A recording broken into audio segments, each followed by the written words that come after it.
ini khusus punya ayah. Hai, balik lagi bersama saya Arif di Cerita Arif di edisi Inside the House.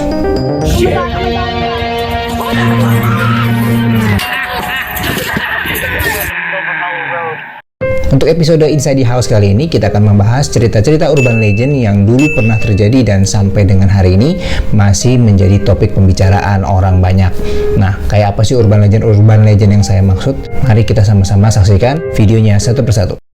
Jangan lupa dukung terus channel Cerita Arif dengan cara subscribe dan juga aktifkan loncengnya. Dan jangan lupa share dan komen videonya kalau kamu suka video di episode kali ini.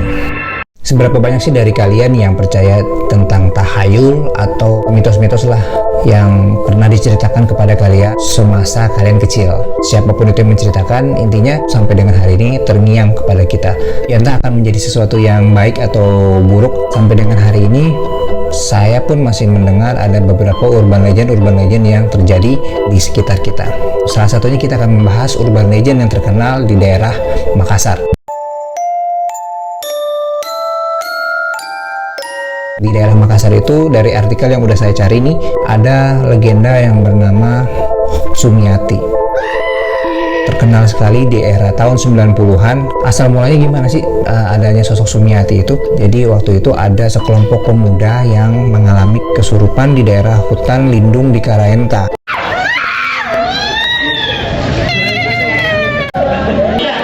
di Kabupaten Maros. Nah, jadi waktu itu ada salah satu pemuda yang menunjuk tangannya ke arah hutan lindung tersebut. Nah, jadi berbondong-bondong warga yang tadinya fokus mengobati atau menenangkan para pemuda yang kesurupan ini, jadi fokuslah ke arah hutan lindung Karaenta itu. Nah, sebenarnya ada apa sih? Makanya para warga tersebut akhirnya datanglah ke hutan lindung tersebut untuk mengikuti arahan dari si pemuda yang kesurupan ini. Setelah mengikuti ke arah hutan lindung tersebut, warga dikagetkan dengan kemunculan sosok Sumiati. Menurut ceritanya, Sumiati menunjukkan diri di sebuah pohon beringin besar di hutan tersebut. Nah, disitulah sosok Sumiati pertama kali terkenal.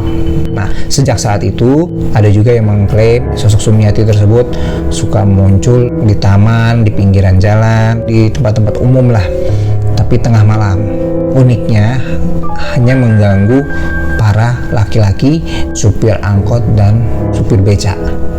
Kenapa? Nanti kita sama-sama cari tahu yuk. Waktu Sumiati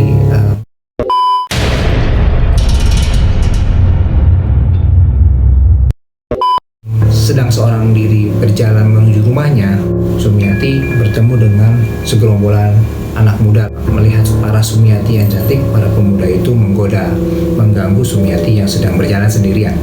Dan Sumiati diperkosa oleh para pemuda tersebut. Nah, setelah diperkosa, si Sumiati akhirnya dibawa oleh para pemuda tersebut ke dalam mobil. Dalam perjalanannya dia entah kemana, dia tersadar. Sebenarnya Sumiati masih hidup saat itu. Saat dia tersadar, dia mendengar pembicaraan para pemuda tersebut. Nah, dari situlah dia tahu bahwa para pemuda yang tersebut seorang supir angkot dan supir beca. Jadi kenapa Sumiati sangat dendam sekali oleh para supir angkot dan supir beca? Awal mulanya dari situ. Akhirnya Sumiati mencoba untuk melakukan perlawanan. Salah satu dari pemuda tersebut membunuh Sumiati di dalam mobil tersebut. Jenazah Sumiati dibawa ke sebuah hutan dan dikubur sekenanya. Jadi asal aja gitu dikuburnya. Dari situ bergentayangan dan menuntut balas kepada para pemuda tersebut. Sosok Sumiati ini juga kadang-kadang menampakkan diri dengan berbaju putih dan berbaju merah. Kalau baju putih itu tidak bertanda bahaya. Nah, justru kalau misalnya kamu melihat dia menggunakan baju berwarna merah, maka bagi mereka yang melihatnya adalah sebagai musibah yang bisa mencelakakan dirinya, bahkan sampai berujung kematian.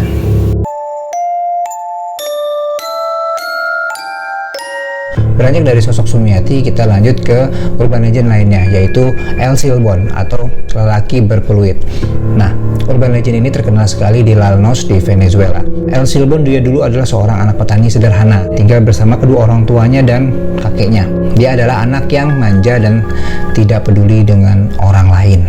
Nah, jadi pada suatu hari dia ingin sekali memakan daging rusa, namun ayahnya berkata waktu itu, jadi karena waktu itu musim hujan, musim badai, jadi sangat susah untuk berburu rusa saat itu. Namun karena ayahnya sayang sama anaknya tersebut, jadi tetaplah ayah itu berangkat untuk coba berburu. Nah, namun sayangnya sang ayah gagal untuk mendapatkan rusa tersebut. Karena kecewa, akhirnya dia membunuh ayahnya dengan cara yang sangat sadis. Sampai akhirnya anak tersebut pun mati dimakan atau digigit oleh anjing-anjing pemburu. Sejak saat itu, arwah dari anak tersebut bergentayangan sambil membawa karung yang berisi tulang belulang ayahnya. Tanda-tanda kemunculan dari Elsie Bond ini biasanya ditandai dengan bunyi fluid sebagai penanda dia akan datang.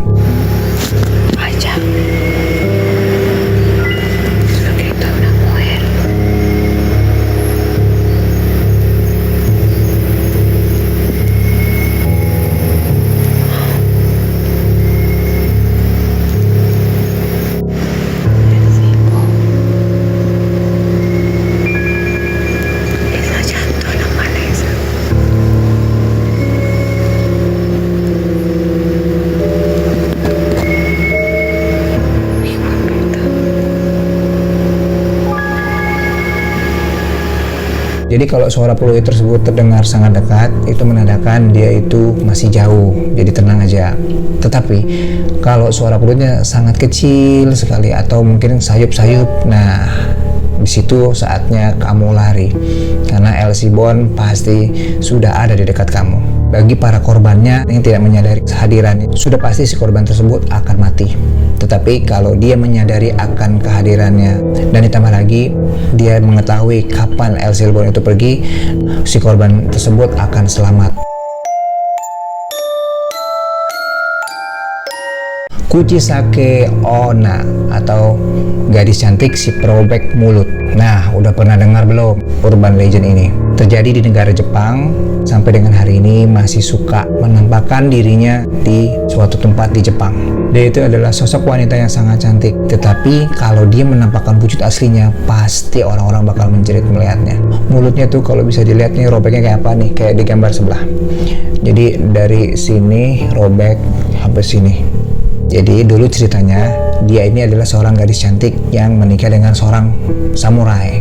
Hingga suatu hari dia ketahuan selingkuh. Karena kesel, suami tersebut mengambil pedang dan merobek mulutnya si Kuchisake Onna ini. Sambil suaminya mengatakan, dengan keadaan seperti ini, siapa yang akan mengatakan kamu cantik lagi? Biasanya dia hanya menyerang kepada anak-anak atau pria dewasa, dan setelah itu baru menanyakan, saya cantik apa enggak? Nah, setelah si korban ini mengatakan kamu cantik lah, lalu si sosok ini membuka maskernya. Saat membuka maskernya, dia bertanya lagi, kalau dengan seperti ini saya tetap cantik atau tidak? Katanya pernah ada yang mengklaim bertemu dengan Kuchisake Onna tersebut. Nah, tapi si korban ini selamat karena dia menjawab dengan jawaban yang berbeda. Dia menjawab seperti ini, kamu biasa aja, kamu terlihat normal, kok jawabannya beda dari yang lainnya? Nah, di saat itulah katanya si korban tersebut berhasil melarikan diri. Kalau kamu ada versi yang lain dari Kuchisake Onna ini, tulis di kolom komen langsung ya. Oke teman-teman, segitu aja edisi Inside the House kali ini. Kita akan jumpa lagi di edisi Inside the House berikutnya. Saya Arif, sampai jumpa.